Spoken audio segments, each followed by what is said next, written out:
दोस्तों, shark tank India season 5 में संपर्क मी नाम का एक स्टार्टअप आया था जो स्कैनेबल QR कोड प्रोवाइड करते हैं जिसे गाड़ी पे लगाया जा सकता है। तो अगर कोई गाड़ी कहीं फंसी हो या गलत तरीके से पार्क हो गई हो तो उसके ओनर को कांटेक्ट करके उसे हटाया जा सकता है। एंड बेस्ट पार्ट ये है कि ओनर का personal information including phone number disclose नहीं होता है, उसे मास्क किया जाता है और उसके बदले में कंपनी का टोल फ्री नंबर डिस्प्ले होता है। लेकिन शार्क्स ने संपर्क मी में इन्वेस्ट ही नहीं किया। अब इसमें कोई बड़ी बात नहीं है। आफ्टर ऑल अगर एक प्रोडक्ट अच्छा है उसका मतलब ये तो नहीं है ना कि वो शार्क्स के लिए इन्वेस्टेबल है। प्रॉब्लम यहाँ नहीं है। पिच के दौरान नमिता ने कुछ इस तरह रिएक्ट किया। भाई रिस्पॉन्सिबिलिटी, आपने इंडिया में हॉकिंग कल्चर देखा है? मैम धीरे-धीरे चेंज हो रहा है। Even India stuck in a place and they know कि हिल नहीं पाएंगे तो भी वो हॉन्क किए जाते हैं। So that's a problem, इतने इम्पेशेंट लोग हैं। आपको क्या लगता है कि वो ऐसे कल्चर में वो स्टिकर लगाएगा, फिर कोई आएगा वो स्टिकर पड़ेगा, उसको फोन करेगा? Do you think that's practical and normal in the Indian culture? 3.5 crore का प्रॉफिटेबल रेवेन्यू बना दिया एंड इतनी लोगों की मदद भी हो रही है। नहीं, लेकिन मेरे को कॉन्फिडेंस नहीं है कि इसे ये स्केल होगा। मतलब इतने भी अच्छे लोग नहीं है। हालांकि फाउंडर ने स्मार्टली उस बात को एक पल में हंसी मजाक में बदल दिया। इतने भी अच्छे लोग नहीं है। नहीं मैम, बहुत अच्छे लोग हैं। Don't be so negative. Don't be so negative. I will send you the sticker. आप इसको लगाइएगा।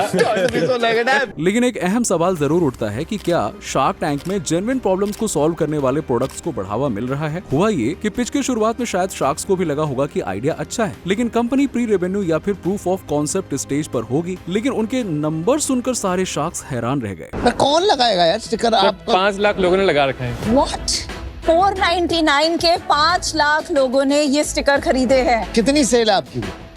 दिस ईयर हम लोग 3.5 करोड़ करने वाले हैं। What? लास्ट ईयर 2.7 करोड़ था। What? उससे पहले 1.7, then 36 lakhs, then 3 lakhs। In fact Namita और अमन को तो ये लगा कि फाउंडर राहुल झा गलत नंबर्स बता रहे हैं। नहीं हो सकता, कुछ भी नंबर बोल। नहीं यार, कुछ तो गड़बड़ है। तो सारे शार्क्स और खास तौर पर नमिता को ये समझ ही नहीं आ रहा था कि ये प्रोडक्ट लोग खरीद क्यों रहे हैं। और वो क्यूरियोसिटी समझ में आती है कि वो प्रोडक्ट का USP जानने की कोशिश कर रही थी। लेकिन फिर एक पॉइंट पर ऐसा लगा जैसे नमिता कोई बहाना ढूंढ रही थी गलतियां निकालने की और बार बार फाउंडर्स के पिच में इंटरप्ट किए जा रही थी। वो आपके प्लेटफॉर्म पे आते हैं और खरीदते हैं स्टिकर। एग्जैक्टली। अरे एक और कोई बेनिफिट होगा अदर देन दिस फोन इसके कॉल? अंदर इमरजेंसी का भी फीचर है। इसके अंदर और RSA क्या भी क्या है। बेनिफिट्स हैं? इमरजेंसी में क्या होता है कि अगर आपको चोट लग जाती है, आप अनकॉन्शियस होते हैं, आपका फोन लॉक होता है। हाँ, तो that is one added. Exactly. फिर और क्या है बेनिफिट? इसके अंदर RSA भी इसके है। लिए तो कोई नहीं देने वाला। देयर नहीं, विल बी देता अदर है। बेनिफिट्स। इवन जब विनीता आइडिया और प्रोडक्ट की तारीफ कर रही थी उसमें भी नमिता ने बीच में टोका टाकी करना नहीं छोड़ा। 3.5 करोड़ का प्रॉफिटेबल रेवेन्यू बना दिया एंड इतनी लोगों की मदद भी हो रही है। नहीं, This is actually लेकिन मेरे को कॉन्फिडेंस नहीं है कि इसे ये स्केल होगा। मतलब इतने भी अच्छे लोग नहीं है। लेकिन यहाँ पे फाउंडर राहुल की क्लैरिटी को मानना पड़ेगा जिस तरह से उन्होंने अपने प्रोडक्ट को डिफेंड किया है। जब नमिता हॉकिंग कल्चर के बारे में रैंट किए जा रही थी, ऐसे कल्चर में वो स्टिकर लगाएगा, फिर कोई आएगा वो स्टिकर पड़ेगा, उसको फोन करेगा? Do you think that's practical and normal in the Indian culture?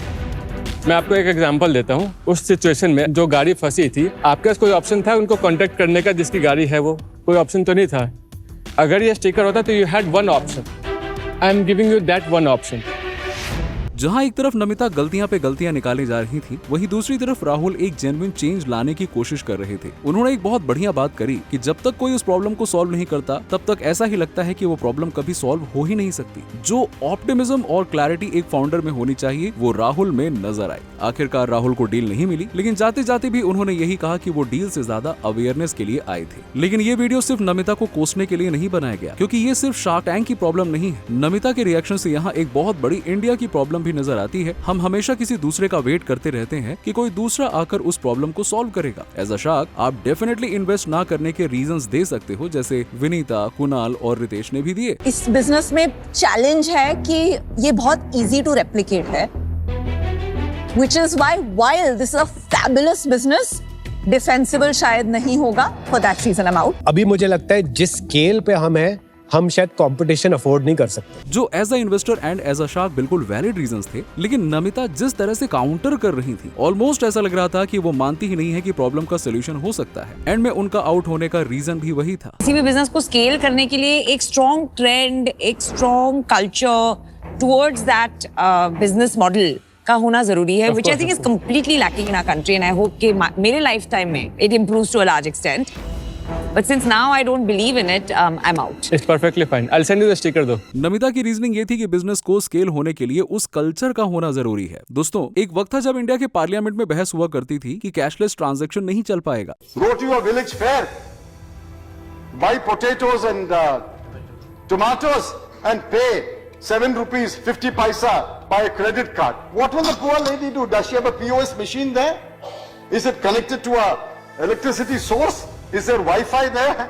लेकिन आज यूपीआई की वजह से डिजिटल पेमेंट्स में इंडिया ग्लोबल लीडर है। सिर्फ पिछले महीने अप्रैल 2026 में 22.35 बिलियन के ट्रांजैक्शंस हुए थे। कल्चर का होना जरूरी नहीं होता है, कल्चर बनाने की जरूरत होती है। नमिता की बात में सच्चाई है कि इंडिया में लोग पागलों की तरह होंग करते हैं, लेकिन क्या वो कल्चर बदला नहीं जा सकता? स्पेशली एज अ शार्क, जब आपके सामने एक ऐसा फाउंडर हो जिसने ना सिर्फ शुरुआत की है लेकिन एक प्रैक्टिकल सोल्यूशन भी ढूंढ निकाला और उससे प्रॉफिटेबल बिजनेस भी बनाया। एंटरप्रेन्योर ऑथर वरुण अग्रवाल का एक बहुत ही इंटरेस्टिंग इंस्टाग्राम पोस्ट मिला जिसमें उन्होंने शार्क टैंक के मेरिट्स और डीमेरिट्स के बारे में लिखा। उन्होंने एक ऑब्जर्वेशन नोटिस किया कि शार्क टैंक ब्रांड्स को प्रॉब्लम सॉल्व करना चाहिए, ना कि सिर्फ ट्रेंड्स को चेस करना चाहिए। ऑन वन हैंड ब्रांड्स को शार्क टैंक का बैज मिलता है, प्राइम टाइम एक्सपोजर मिलता है और एयरिंग के बाद सेल्स भी स्पाइक करता है, लेकिन दूसरी तरफ जब सही में कोई अच्छा जेन्युइन प्रोडक्ट आता है तो उसे इन्वेस्टमेंट ही नहीं मिलती। इवन टीवी पर दिखाने के लिए ऐसे सिनेरियो में फाउंडर क्या सही में इनोवेशन करने के लिए एनकरेज्ड होंगे? क्यों ना वो उन्हीं पिचेस और प्रोडक्ट्स को बनाए जो शो में सिलेक्ट होते हैं? और क्या इस सोच से जेन्युइनली हम इंडिया में प्रॉब्लम सॉल्विंग को बढ़ावा दे रहे हैं? दोस्तों, आज के लिए इतना ही। हमें कमेंट्स में जरूर बताना कि आपकी क्या राय है। मिलते हैं नेक्स्ट वीडियो में।